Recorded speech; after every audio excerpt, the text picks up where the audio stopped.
Muito bom dia, agronegócio. Sexta-feira, dia 13 de maio de 2024. Muito bom dia, AgriShow, porque o último dia da maior feira de tecnologias e máquinas para o agronegócio está ainda acontecendo. Então, se você está a caminho, hoje é o último dia para conferir as novidades desta 29ª edição e mais conteúdos continuam chegando para você a partir deste momento aqui no Bom Dia Agronegócio e também, claro, durante a nossa programação ao longo do dia. Juntos vamos aqui construindo a nossa abertura de mercado com notícias, preços e entrevistas. Hoje no nosso quadro de entrevistas vamos falar sobre híbridos de milho. O diretor técnico da KWS Sementes estará conosco e claro que entre todas as nossas manchetes os destaques estão todos sobre o Rio Grande do Sul, naturalmente. Tudo que está acontecendo por lá causa imenso... Primeiro que a gente vai, dedicar toda a nossa solidariedade ao Estado gaúcho. É um momento muito sofrido o que está acontecendo por lá. É um momento de dor, é um momento de perda, é um momento de necessidade de coragem e de resiliência. E a gente vai detalhar aqui todas as últimas informações e, claro, trazer os impactos disso para o agronegócio brasileiro, para o produtor gaúcho. E juntos nós vamos tratando das primeiras notícias, então, aqui no Bom Dia Agronegócio para esta sexta-feira, onde você sabe antes e primeiro as informações que direcionam o seu dia e os seus negócios.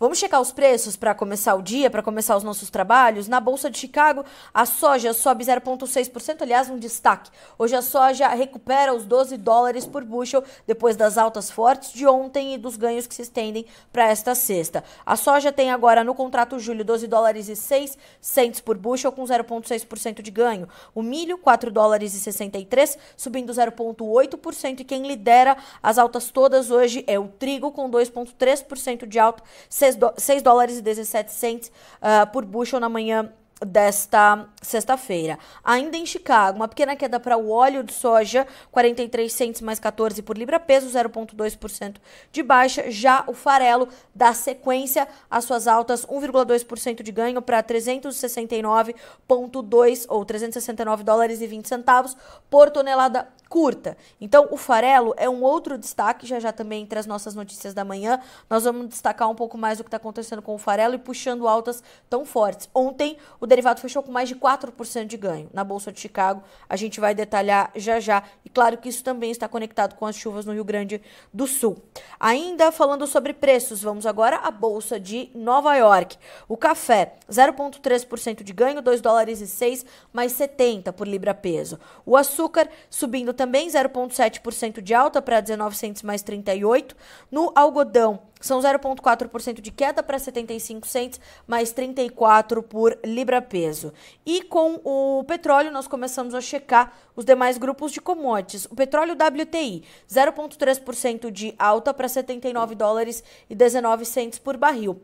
O Brent, $83,98, 0,4% de alta. Gás natural, 0,4% de queda. O dólar também, o ouro, cede 0,06%. A prata, 0,3% de baixa. O cobre, 1% de avanço, 1% de alta. Dólar index, 0,12 ou 0,1% de queda para 105.050 pontos. O dólar index ali buscando o seu caminho, o dólar buscando o seu caminho depois das notícias desta semana e das expectativas, claro, que o Federal Reserve sempre deixa no ar depois de trazer uma atualização sobre a sua taxa básica de juros, como foi o caso dessa semana, mantendo ali a taxa básica de juros americanas entre 5,25% e 5,5%. Então esse foi um dos destaques, inclusive, da semana no mercado financeiro, E olha só o que nos diz Eduardo Vanin. Bolsas americanas em alta, modo de recuperação. Os dados de atividade nos Estados Unidos vieram em um mix acima do esperado, dentro e abaixo. Como Jerome Powell, que é o presidente do Banco Central americano, o Federal Reserve, não falou em alta de juros, parece que os investidores ficaram mais tranquilos, porque Powell disse, olha, acho bem improvável voltarmos a subir os juros no próximo movimento do Federal Reserve. Isso trouxe uma certa tranquilidade, apesar da manutenção. Mais do que isso, bolsas na China fechadas até segunda-feira, é feriado por lá, dólar index caindo, petróleo subindo, ouro estável. E aí, já a gente começa a checar os futuros das commodities agrícolas e os seus meandros ali, os seus destaques. São 8 horas e 27 minutos pelo horário oficial de Brasília. Checamos os preços, vamos checar as manchetes no nosso quadro de notícias da manhã.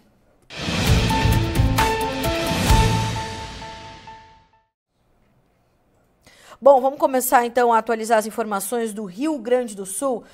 É claro que a informação que mais chama atenção neste momento e os seus desdobramentos é o rompimento da barragem, né? Lá a barragem de 14 de julho na Serra Gaúcha, e uma barragem localizada então entre os municípios de Cotiporã e Bento Gonçalves, se rompeu parcialmente devido às fortes chuvas que atingem a região desde o início da semana. A barragem de 14 de julho, às margens do Rio das Antas, entrou em processo de colapso, conforme o comunicado da Defesa Civil Estadual divulgado na tarde de ontem. Com o nível do rio já elevado, o governo do estado avalia que os efeitos do rompimento não devem causar enxurradas. No entanto, a Defesa Civil orienta os moradores de 7 municípios, sendo eles, atenção se você está no Rio Grande do Sul, Santa Teresa, Mussum, Roca Salles, Arroio do Meio, Encantado, Colinas e Lajeado, a procurarem abrigos públicos ou locais seguros durante a elevação do rio Taquari. O rio Taquari registrou uma cheia histórica, assim como deve acontecer para o rio Guaíba, na Grande Porto Alegre, nesta sexta-feira. O governador Eduardo Leite anunciou o rompimento de uma das ombreiras da barragem pouco antes das 14h30, após uma reunião de trabalho com o presidente Lula em Santa Maria. Segundo o governador, os especialistas indicam que os efeitos do rompimento serão mais sentidos no primeiro trecho do rio, devido à proximidade dos níveis jusante e montante. Abre aspas para o governador Eduardo Leite. O efeito não vai ser de uma devastação, enxurrada, mas vai ter o curso livre do rio Taquari. As chuvas do estado já causaram, vou atualizar esse número, estava aqui 21, mas infelizmente já subiu para 32 o número de mortos devido às fortes chuvas no Rio Grande do Sul, há mais de 60 pessoas desaparecidas e há mais de 3.500 pessoas desalojadas. E o governador Eduardo Leite também já se posicionou sobre o socorro a estas pessoas, que vai ser impossível atender a todos os pedidos. São mais de 160 pedidos de socorro em andamento. Ainda assim, a Defesa Civil e todas as autoridades continuam orientando os gaúchos a qualquer situação de perigo iminente ou já ocorrendo, que façam os seus chamados, que tentem, claro, manter-se em segurança e fazer esse pedido de ajuda, buscar essa ajuda. Isso é muito importante. Mais do que todas as coisas, e embora essas sejam de fato as informações que nesse momento, para nós jornalistas, sejam as mais importantes de darmos, como por exemplo, essa que eu vou trazer agora também. Guaíba tem enchente excepcional e se aproxima das cotas de 1941. O nível do rio superou pela segunda vez na história a marca de 4 metros e está a menos de meio metro do pico de 1941. Eu quero muito chamar a atenção da nossa audiência, que é uma audiência grande, é uma audiência seleta e mais do que isso, eu conheço as pessoas que estão aqui, eu conheço o agronegócio brasileiro. Fico até um pouco emocionada porque é realmente um momento difícil. A gente não gosta de dar esse tipo de notícia, mas eu quero muito que vocês se atentem às campanhas de arrecadação de fundos e de itens para atender a população gaúcha neste momento. O agronegócio é muito solidário, é um setor unido e eu peço que vocês mantenham-se assim neste momento de muita dor, para os produtores gaúchos, para a população gaúcha. Então, tem muitas campanhas acontecendo. Olhem o Instagram, dos influenciadores digitais. Eu quero chamar a atenção aqui para a Camila Teles, que hoje é um grande nome da comunicação no agronegócio brasileiro. Ela falou sobre a necessidade da gente se concentrar ali em uma das campanhas. Eu não vou agora me lembrar o nome, mas ali no Instagram da Camila, tem todos os destaques. A Camila é uma pessoa confiável, é uma gaúcha, né, apaixonadíssima pelo Estado. Então, Camila faz este apelo e traz a campanha que você pode ajudar ali, abrindo, né, eles já abriram um Pix, então façam isso, né? Até tô me alongando um pouquinho aqui nessa situação, nessa informação, mas primeiro porque vocês também me conhecem, vocês sabem que eu tenho essa relação direta com vocês. E a segunda coisa é porque realmente é bem difícil para nós, né? Ter que dar esse tipo de informação. Mas, de novo, todos os caminhos para que você possa ajudar, principalmente você que está em segurança, você que está, né, conseguindo colher terminar de colher a sua soja, terminando de plantar o seu milho, produzindo e se preparando para suas safras de inverno, enfim, não importa onde você esteja, se você pode ajudar com o que for possível, ajude. Tem muita gente precisando lá no sul, tá certo? 8 horas e 32 minutos pelo horário oficial de Brasília. Vamos ainda checar as informações da Emater na nossa segunda manchete desta sexta-feira, porque a Emater já trouxe esse posicionamento também de como é que está encarando esse momento para olhar para o campo gaúcho, né? E olha só o que diz a Emater. Neste momento em que o Rio Grande do Sul enfrenta severas adversidades climáticas, é fundamental reforçar o compromisso com a segurança e o bem-estar da população, especialmente dos que foram diretamente afetados pelas recentes chuvas intensas. A Emater RS Ascar, consciente de sua responsabilidade, está totalmente empenhada em apoiar todos os extensionistas e as comunidades impactadas. É óbvio que nós temos que olhar para todos os produtores, mas os menores, as comunidades agrícolas que são muito comuns no Rio Grande do Sul, sentem de forma mais agressiva. Até essa água toda baixar e as pessoas poderem voltar a plantar. Ontem eu conversei muito com o presidente do Sindicato Rural de São Borja, seu Tomás, e também com o vice-presidente do Sindicato Rural de Carazinho, seu Paulo Vargas, e também conversei com o professor Floss, o professor Elmar Floss, que é todos gaúchos, né, amados, trouxeram as suas perspectivas. Seu Paulo Vargas me relatou um cenário muito complicado e falou, Carla, todas as preocupações agora, leite, animais, frutas, hortaliças, tudo se perdeu. O leite vai estragar nas propriedades, não tem como sair. O escoamento está completamente comprometido. Algo que já também eu vou detalhar. Mas continuando aqui com a Emater, porque está com seus extensionistas em campo para ajudar também todas essas comunidades. O informativo conjuntural da Emater tem sido uma ferramenta importante na coleta e análise de dados que orientam sobre os principais cultivos e criações sobre as respostas às crises climáticas e produtivas.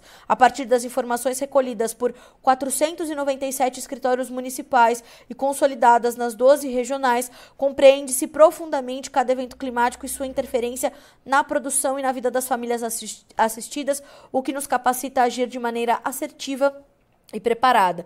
Além das ações imediatas e urgentes de socorro às pessoas, é crucial planejar intervenções estruturais de longo prazo. Propõe-se a adoção de instâncias consultivas e deliberativas, técnico-científicas e sociopolíticas que tenham como papel elaborar e sustentar políticas que não apenas mitigarão os impactos imediatos, mas também fortalecerão a infraestrutura e a resiliência do Estado contra futuras adversidades. Fatores como o tipo de cultivo adotado e a rápida transferência de água para os rios, que agrava enchentes e secas, exemplificam a necessidade de revisitar e reavaliar práticas produtivas e ambientais. Ontem também, seu Paulo Vargas me pontuou uma situação, tudo isso vai estar numa grande notícia que eu estou aqui construindo para vocês, com essas falas todas, né, desses personagens importantes para este momento, para o Rio Grande do Sul.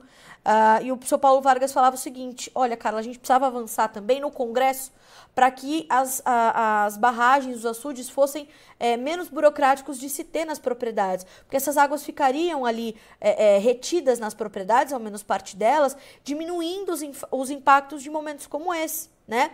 Então, tem toda essa situação. Então, a Emater presta aqui não só a sua solidariedade, coloca-se, né, claro, ao trabalho do Rio Grande do Sul agora, mas mais do que isso, a Emater já está criando um plano de curto, médio e longo prazo para que todas as frentes, né, todos os flancos de necessidade agora sejam atendidos, para que os produtores sejam assistidos e as situações, ao passo em que essas águas forem baixando, porque tem mais chuvas previstas aí para os próximos dias, elas possam ter um respiro efetivo e as coisas voltarem a acontecer. Pois bem, 8 horas e 36 minutos pelo horário oficial de Brasília.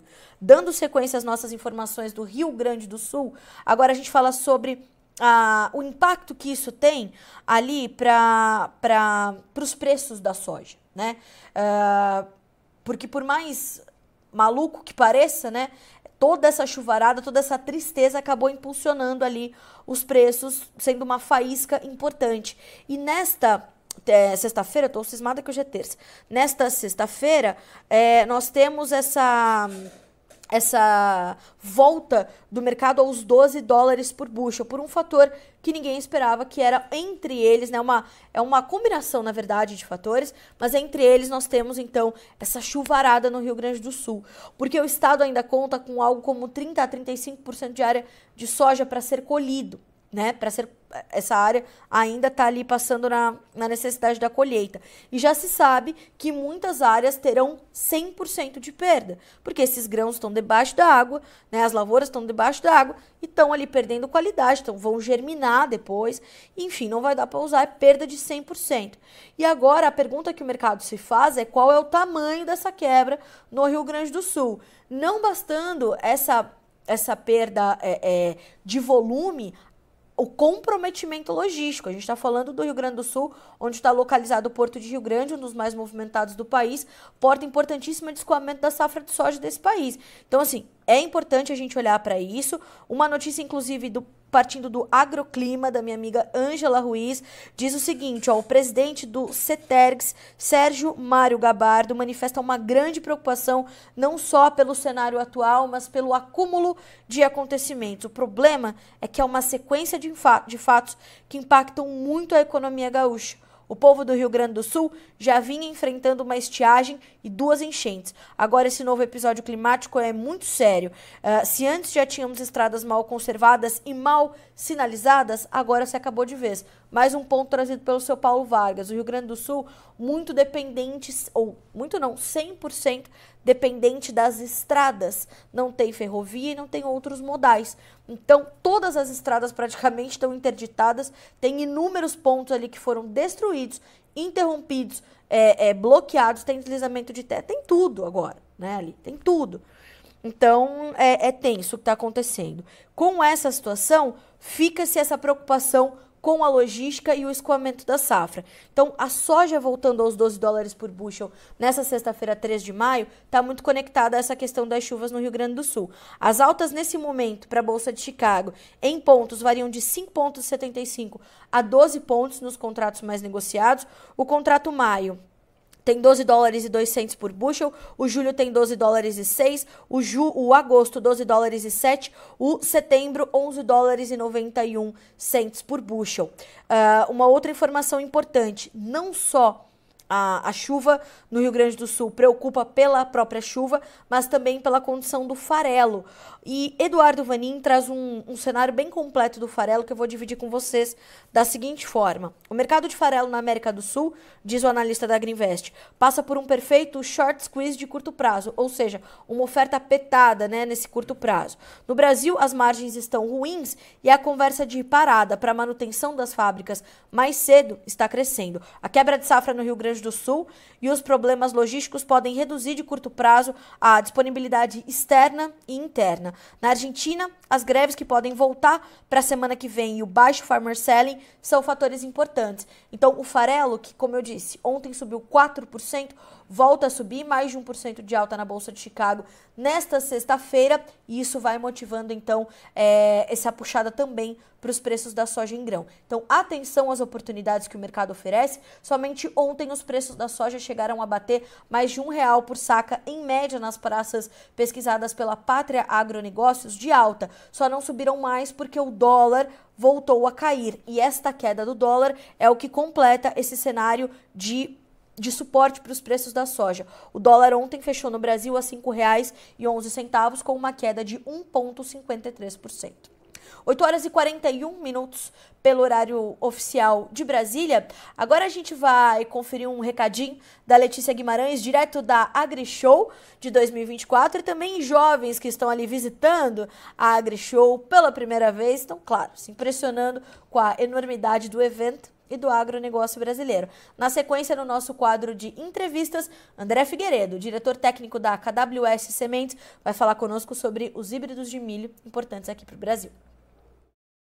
Olá, Carlinho. Olá, todo mundo que está acompanhando o Bom Dia Agronegócio. Eu sou Letícia Guimarães. Geralmente eu estou nos bastidores conversando com vocês pelo chat, mas eu estou aqui na AgriShow 2024 para trazer uma perspectiva para vocês, então, do que foi essa feira, né? Do que a gente viu aqui no Notícias Agrícolas, trazendo para vocês.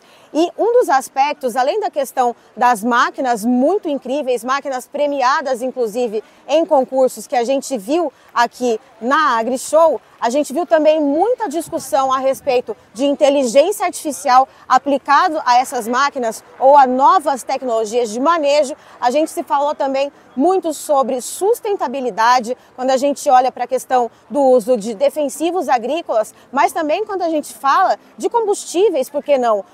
Principalmente a gente viu tratores, né, e outros implementos com combustíveis alternativos ao diesel e até máquinas que são movidas à energia solar, energia fotovoltaica. Então eu acho que se eu puder resumir um pouquinho para você, Carlinha, e para todo mundo que está nos acompanhando aí no BDA, eu acho que os principais temas dessa AgriShow foram a tecnologia, principalmente olhando para a questão da inteligência artificial e para onde a gente está caminhando nesse sentido, e também a questão da sustentabilidade, que é claro, é algo inerente ao agronegócio e que precisa ali ser reforçado, porque obviamente é algo que torna o agro brasileiro mais competitivo e também torna o agronegócio brasileiro mais exportável, por assim dizer, e obviamente segue dando condição para o produtor rural continuar plantando. Carlinha, um abraço e abraço a todos vocês da audiência do Bom Dia Agro. Olá pessoal, é a minha primeira vez aqui na AgriShow. Está sendo uma experiência super interessante, conhecimento de muitos maquinários, tecnologias agrícolas. É super interessante ver toda essa movimentação do setor. Eu recomendo para que todos vocês venham e conheçam um pouquinho sobre todas as novidades. Teve alguma coisa em particular que você ficou impressionada, que chamou sua atenção até o momento? Sim, gostei bastante da parte voltada para tecnologias de aplicação de herbicidas nos solos. Então, algumas aplicações mais localizadas, voltadas para sustentabilidade, redução de custo, otimização da produção, foi uma parte que impactou bastante, assim, gostei bastante do resultado. Você pretende voltar em outras edições nos próximos anos? Com certeza, o agro é um setor que cresce constantemente no nosso país e acho que vale a pena vir todos os anos para que a gente tenha conhecimento sobre tudo que está acontecendo. É a primeira vez que eu venho, eu estou vindo mais para conhecer. A feira está ótima, tem muitas novidades, muitas tecnologias e vale a pena conferir. Você veio para ver algo específico? Tem alguma coisa que você está olhando? Eu vim para conhecer as tecnologias mesmo, de máquinas. Mas assim, estou olhando tudo, estou aberta aí para conhecer tudo que tem de novo. É a primeira vez que você vem para a AgriShow? Isso, é a primeira vez. Ai, que bacana. E qual a sua impressão já logo na primeira vez? Eu gostei, eu achei que ia estar mais cheio, mas está bem tranquilo. E eu gostei, os pessoal são super explicativos e estou gostando bastante. É meu primeiro dia aqui, eu vim só hoje e eu estou adorando, está tendo muita tecnologia, muitos lançamentos de máquinas novas. Tudo para facilitar a vida do agricultor, né? Mas assim, eu tô adorando, muito legal. Vocês vieram ver algum lançamento, veio ver alguma coisa específica? Eu vim visitar no geral mesmo, eu sou engenheira agrônoma e aí todo ano eu tento vir pelo menos um dia, assim, para dar uma volta, ver o que tem de novo aí. Uhum. E você pretende vir nos próximos dias ou pro próximo ano? Não, esse ano eu não tenho certeza se eu volto, mas o ano que vem eu tô aqui com certeza, todos os anos eu venho.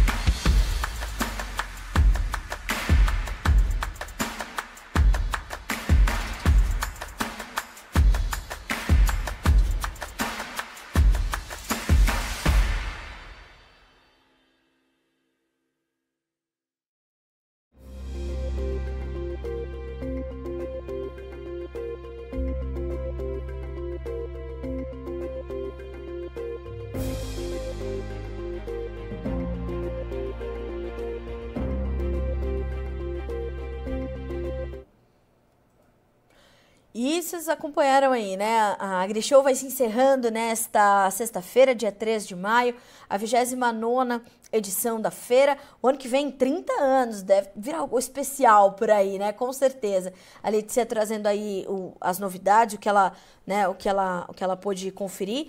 E claro, você vai conferindo todo esse material que a nossa equipe tivemos 4 equipes atuando lá esse ano, produzindo muito material. Tem páginas especiais para você acompanhar aqui no noticiasagricolas.com.br. Inclusive, isso vale para você também que nos acompanha pela Rádio Agro Hoje. Ainda não saudei os nossos amigos da Rádio Agro Hoje. Sejam todos bem-vindos. E se você esteve na AgriShow, fez o seu registro, mande para nós. O nosso WhatsApp é o 19 997670241. Eu vou repetir, 19 997670241. E tem um QR Code na sua tela para você escanear. Vai ser acolhido direto pela nossa equipe no nosso WhatsApp e podendo mandar o seu relato também. Importante, vir com nome, sobrenome, cidade e estado para a gente dar o crédito para você. 8h47 pelo horário oficial de Brasília. E aqui no nosso Bom Dia Agronegócio, hoje no nosso quadro de entrevistas, nós vamos falar sobre os desafios dessa segunda safra de milho e, claro, a importância dos híbridos para que nós possamos fazer uma segunda safra, né? Então, esse é o nosso tema hoje no nosso quadro de entrevistas aqui no Bom Dia.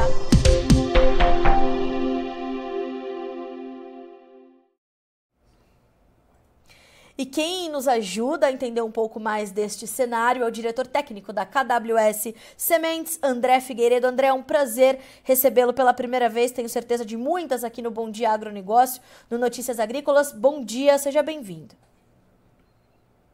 Bom dia, Carla. Bom dia a todos os ouvintes aí do Notícias Agrícolas. É um prazer estar com vocês. O prazer é nosso.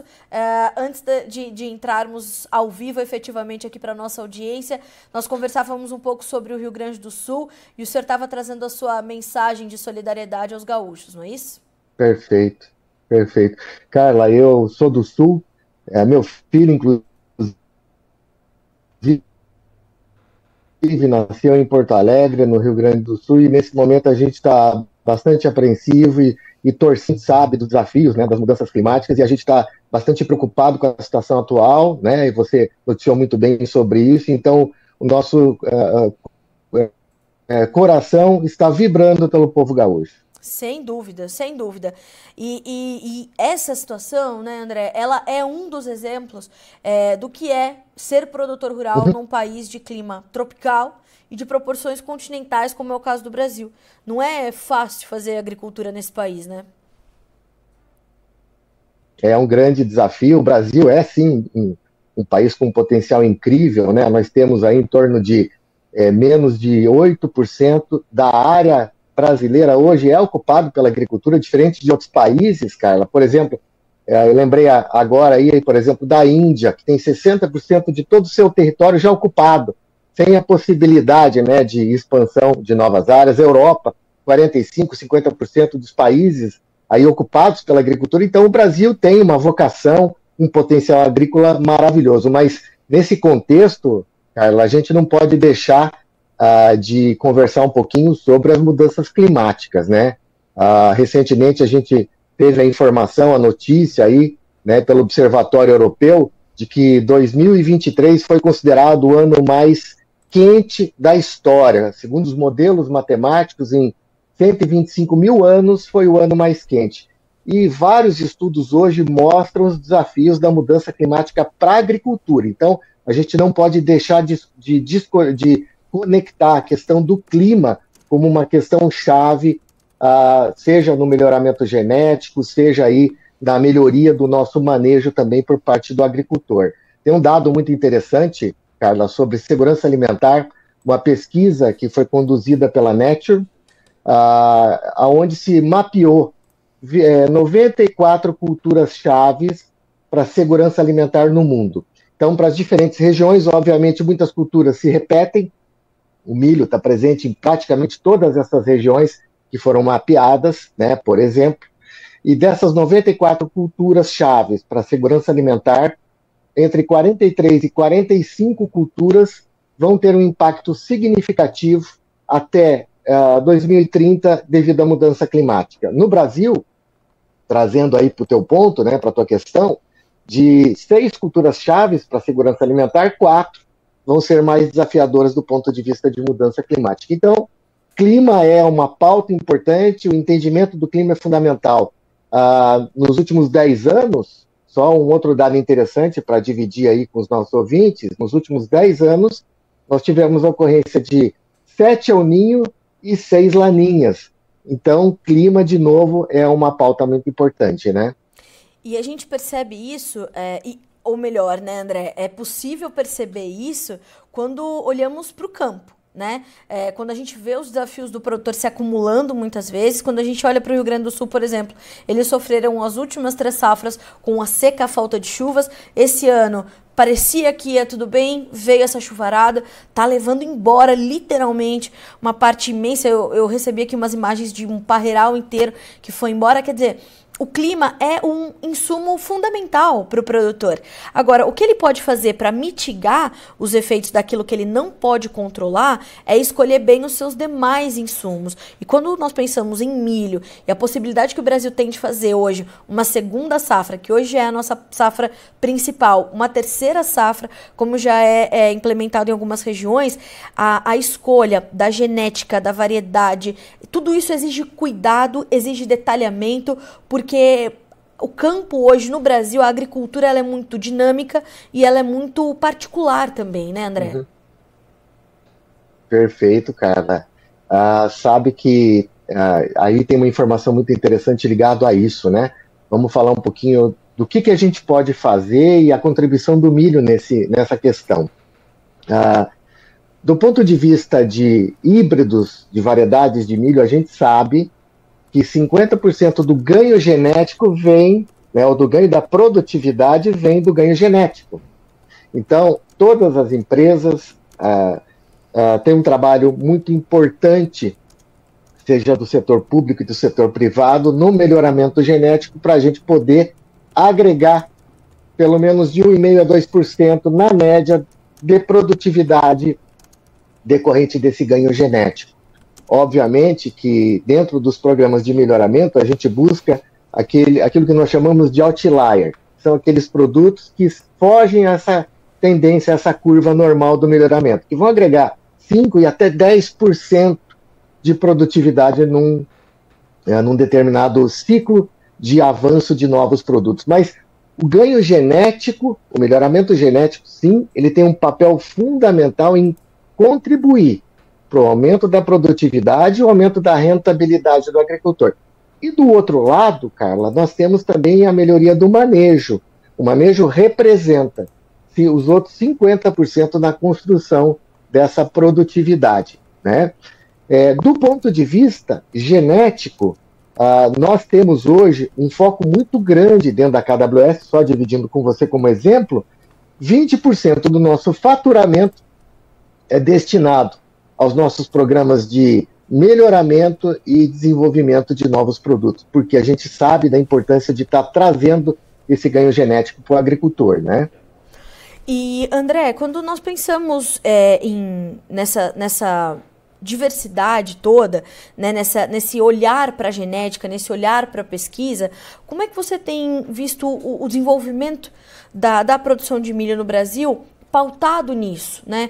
Pautado em empresas como a KWS, por exemplo, que investe, né, um percentual desse tão importante nessa condição de garantir que novos produtos apareçam. Eu falo muito aqui no Bom Dia Agronegócio sobre como é dinâmica a produção agrícola do Brasil. A indústria precisa acompanhar esse dinamismo e isso está muito pautado nesse investimento em pesquisa para entender as necessidades do produtor brasileiro, né?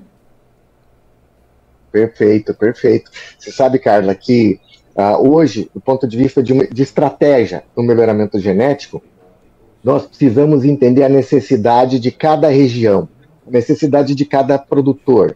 Então, hoje, nós temos 5 programas de melhoramento, né, que atendem as principais regiões do Brasil, e como estratégia de melhoramento, nós procuramos identificar, ter duas estratégias chaves em cada um desses programas, né, voltado para a necessidade de cada região. O primeiro deles é aumento de produtividade, é o ganho genético, que eu já comentei com você, né? E o segundo deles é o perfil defensivo de um híbrido. E aí a gente conecta com a questão do clima, com as variações ambientais, com o problema de doenças, que também está ligado à questão climática, muitas vezes. Então, para cada uma dessas regiões, a gente tem mapeado quais são as necessidades principais que atendem o agricultor do ponto de vista de defensividade de um produto. Então, a combinação da defensividade de um híbrido mais o seu potencial genético é o que vai garantir o sucesso do agricultor. Um exemplo da importância disso é, por exemplo, o cornicante, o enfesamento, que é transmitido pela cigarrinha do milho. Essa é uma doença recente no Brasil, apesar da gente ter relatos e ter acompanhado na década de 90 esse problema em algumas regiões do norte do Paraná, região do Paranapanema, lá no estado de São Paulo. O que nós observamos? Nos últimos anos, nos últimos 8, 10 anos, essa doença veio numa crescente muito grande e se tornou a principal doença na cultura do milho. E é através da tolerância genética dos híbridos que a gente consegue atender a necessidade do agricultor. Só para você ter uma ideia, tem estudos que mostram que nessas últimas 3 safras, pensando principalmente no milho safrinha, mas também falando um pouquinho do verão, se nós não tivéssemos resistência genética nos híbridos que são lançados por todas as empresas no mercado, e não é só uma questão da própria KWS, mas a gente conhece, né, o trabalho que é muito bem feito pelas outras empresas também, nós teríamos aí uma redução na produtividade do milho no Brasil na ordem entre 5 e 8 milhões de toneladas. Isso é muito significativo, né? Então, melhoramento genético, perfil defensivo e ganho de produtividade é a estratégia fundamental para a gente ajudar o agricultor com os desafios que ele tem hoje. Um outro dado interessante, Carla, para comentar também sobre a tua abordagem, é o potencial da cultura do milho ainda no Brasil. Só para vocês terem uma ideia, quando a gente fala do consumo do milho para etanol nos Estados Unidos, 40% da produção dos Estados Unidos, que é o maior produtor de milho mundial, hoje é destinado ao consumo de etanol, quase a produção total do milho brasileiro. No Brasil, nós hoje temos um consumo em torno de 18% da produção de milho para etanol. São 24 plantas instaladas no Brasil, 3 novas em desenvolvimento no Paraná, 11 plantas ativas no Mato Grosso, mas o potencial de crescimento da cultura do milho, só pensando numa matriz energética mais sustentável, altamente sustentável, é imenso. Então, a demanda de milho ela vai ser crescente, sim. Passamos aí por 2 safras ou 2 anos desafiadores do ponto de vista de preço de commodity, do ponto de vista de resultado operacional para o agricultor, mas nós somos muito otimistas com a oportunidade do milho, da cultura do milho no Brasil. A safrinha, como você trouxe, é o resultado de um trabalho muito bem feito entre pesquisa e dos agricultores, explorando uma oportunidade única no mundo. Nós somos o único país hoje que consegue plantar soja e colher o milho na sequência com bons níveis de produtividade. Então, é uma baita oportunidade para nós como país, como nação e como setor, né? E mais do que isso, né, André, eu acho que todo esse cenário que o senhor, de forma brilhante, nos detalha aqui no Bom Dia Agronegócio, aliás, é um privilégio poder ter o senhor aqui conosco para trazer essas informações todas. Mais do que isso, a gente está falando de híbridos que vão ali garantir não só toda essa capacidade produtiva maior, proteção para a cultura do milho, que é uma cultura fundamental, né? Nós pensamos ali em algumas conexões diretas, mas a gente está falando de um grão que é completamente versátil, que tem uma utilização muito ampla, né? Que vai muito além da alimentação ou da alimentação animal, da geração de energia. Nós estamos falando de um grão fundamental, né? Acho que é o que mais produz nesse planeta é milho, e o Brasil com todas essas capacidades, esses potenciais, e mais do que isso, atender uma demanda muito urgente do mundo, que é a demanda da sustentabilidade. Quando essa produtividade ela vai se escalando numa mesma área, ou até mesmo em áreas menores, como é o caso de algumas culturas que têm reduzido a sua área, mas aumentado a sua produção diante de uma produtividade maior, o milho também é um exemplo bastante importante para a gente mostrar essa capacidade do Brasil, né? É verdade, Carla. E quando a gente fala em milho, eu que trabalho já há muitos anos com essa cultura e acompanhei toda a evolução do plantio direto do sul do Brasil, muito no Rio Grande do Sul, no Paraná, em Santa Catarina, evoluindo por todo o país, não há como ter sustentabilidade num sistema de agricultura tropical e subtropical sem pensar em matéria orgânica.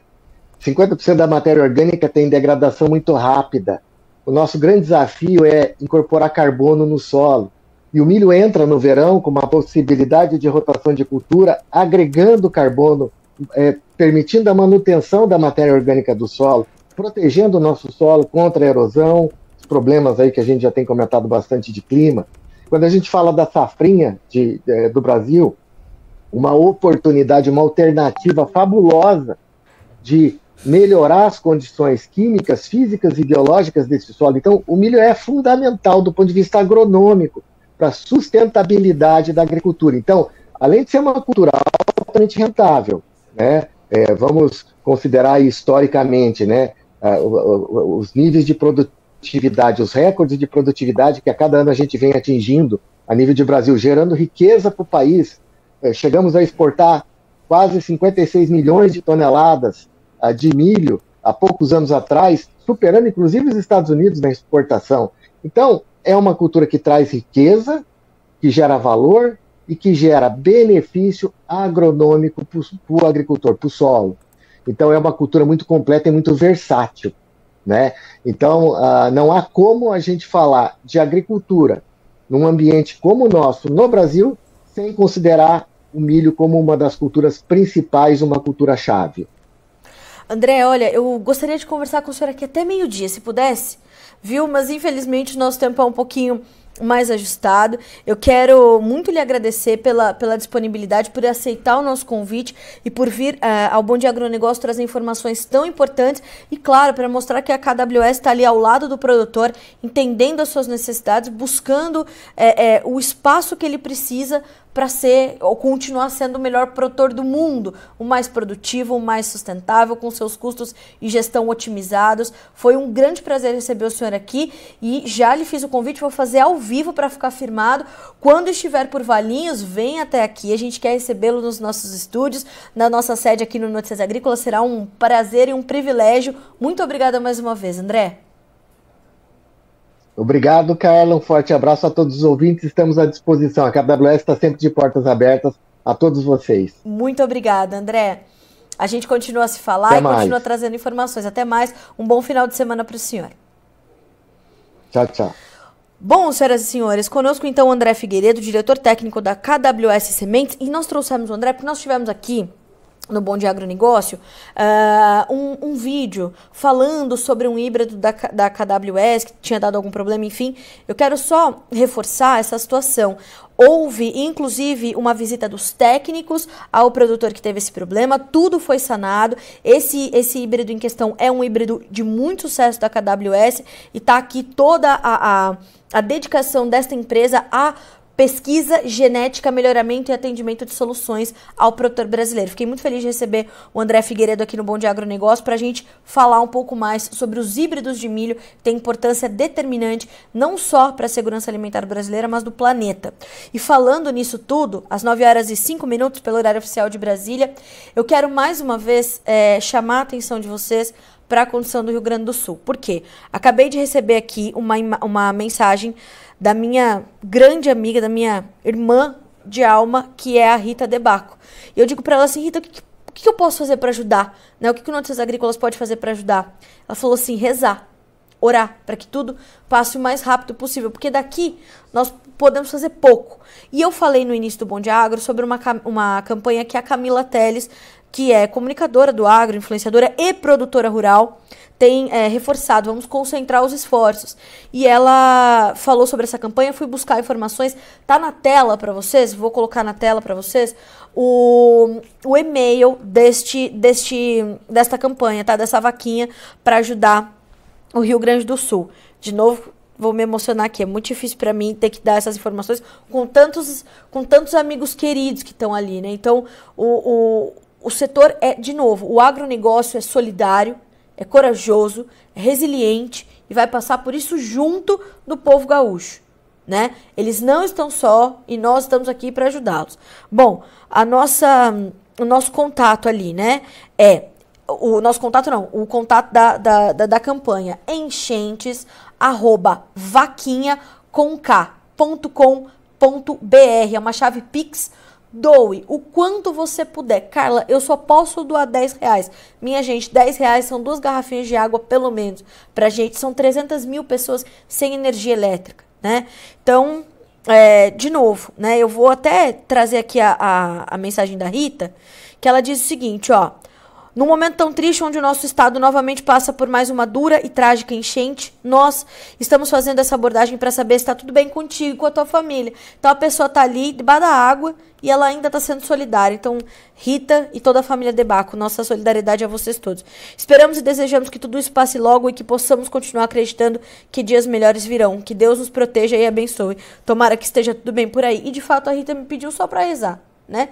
Mas como eu tenho o privilégio de poder alcançar muitas pessoas com o Bom Dia Agronegócio, eu vou fazer isso, eu vou pedir para que você, além de fazer a sua contribuição, a sua doação, que não tem valor mínimo, não tem valor máximo, faça o que você puder e o que você quiser, o que estiver no seu coração, para ajudar o povo gaúcho.